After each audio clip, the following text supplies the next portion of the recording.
दोस्तों नमस्कार आदाब। दोस्तों इस वक्त हम सिलमपुर विधानसभा के एक चर्चित सामाजिक राजनीतिक गुड्डू बदायूं जी के पास आए हैं और मनीष सिसोदिया जी जो 10,000 करोड़ के घोटाले में तिहाड़ जेल पहुंच गए हैं, इस बारे में आज बात करते हैं गुड्डू जी से। जी गुड्डू जी, आपकी पार्टी के deputy CM Manish ji jail जा चुके हैं, इस बारे में आप क्या कहना चाहते हैं और किस नज़र से इस मामले को देख रहे हैं?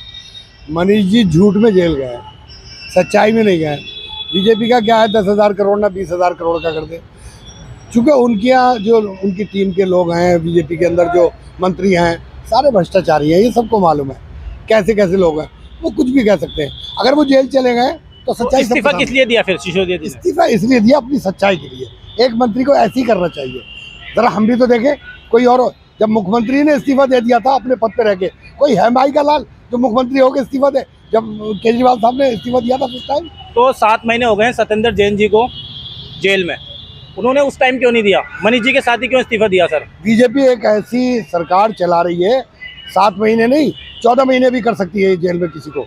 जब सारी टीम इनके पास है, ब्यूरोक्रेसी इनके हाथ में है, ताकत इनके हाथ में है, ये किसी को भी अंदर कर सकते हैं। इनसे कौन पूछने वाला है? किसी की कोई क्षमता नहीं है पूछने की, सवाल नहीं कर सकते आज देश में आप। लेकिन गुड्डू जी एक बात बताएं, कुछ महीने पहले शराब की जगह जगह दुकानें खुल रही थी स्मार्ट शॉप के नाम से, तो इस बारे में आप क्या कहना चाहेंगे? क्या उसमें वाकई घोटाला हुआ है? एक कैपिटल स्टेट होती है, एक सिटी होती है आपकी, उस सिटी की वैल्यू होती है। शराब बंद कर दो ना पूरे देश में। आप गुटखा तक तो बंद कर नहीं सकते, इतना पैसा कमाते हो, शराब पे गीत गा रहे हो। लेकिन एक जब राशन एक बोतल के साथ एक फ्री मिल रही एक मेरी बात सुनिए, जनता को राशन फ्री दिया जाता है जिनको राशन की जरूरत है, और जिसको शराब की जरूरत है वो शराब ले रहा है। क्या देश के अंदर ये बीजेपी की सरकार ने क्या ना बेचा है?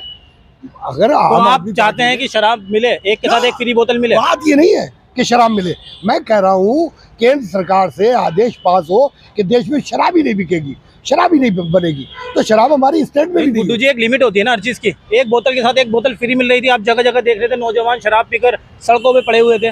कहीं नौजवान सड़कों पे नहीं पड़ा, कोई दिल्ली में शराब इतनी नहीं पीता, कहीं शराब इतनी नहीं बकती।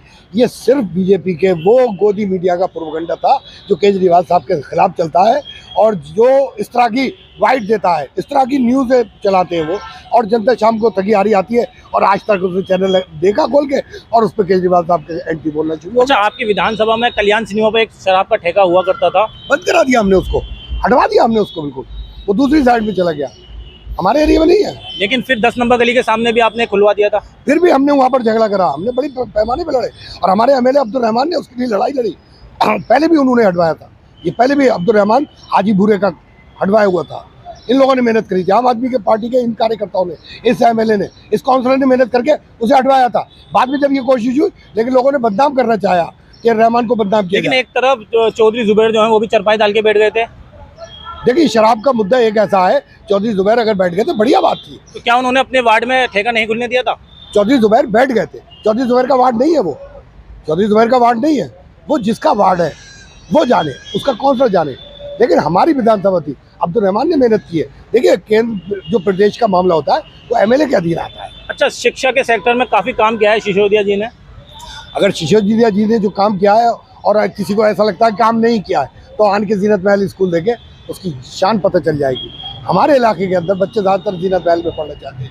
आप जाकिर हुसैन स्कूल देखिए, आपको पता चलेगा बच्चों को। और आप इमरान साहब देखते हैं, हमारे स्कूल के हाल देखते हैं, अब्दुल रहमान का इतना बढ़िया काम करा हुआ है, आज देखते हैं। लोग इस बात की तो तारीफ कर रहे हैं कि मनीष जी ने शिक्षा के सेक्टर में अच्छा काम किया है, लेकिन दूसरी तरफ दूसरे पन्ना अगर हम देखते हैं तो शराब घोटाले को लेकर है ना, एक शराब घोटाला मुद्दा है, ये इन्होंने बनाया हुआ है। बीजेपी इस पर कुछ नहीं कर पाएगी।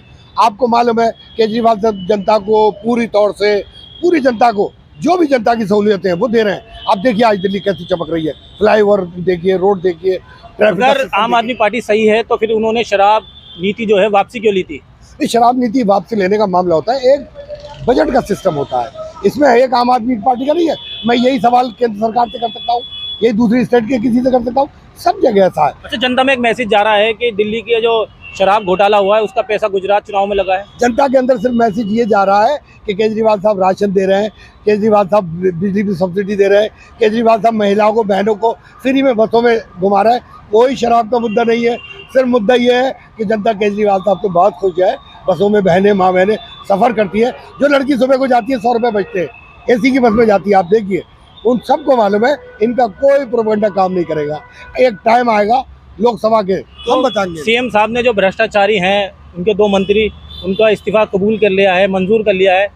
इस्तीफा कबूल इसलिए नहीं करा, भ्रष्टाचारी है। इल्जाम भ्रष्टाचारी कैसे कर दिया आपने?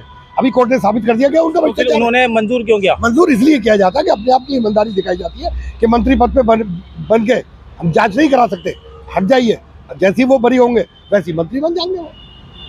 चलिए, बहुत बहुत शुक्रिया गुड्डू बदायूं जी। ये हैं सीलमपुर के चर्चित और राजनीतिक सामाजिक गुड्डू बदायूं जी। आज इन्होंने अपनी प्रतिक्रिया रखी मनीष जी पर, जो मनीष जी पे 10,000 करोड़ रुपए का घोटाले का आरोप लगा रहे हैं भाजपा वाले, और सीएम साहब ने उनका इस्तीफा भी मंजूर कर लिया है। आप देखते रहिए हमारा राजनीतिक और सामाजिक चैनल हिंद की आवाज़ NCF। चैनल को सब्सक्राइब कर लीजिए।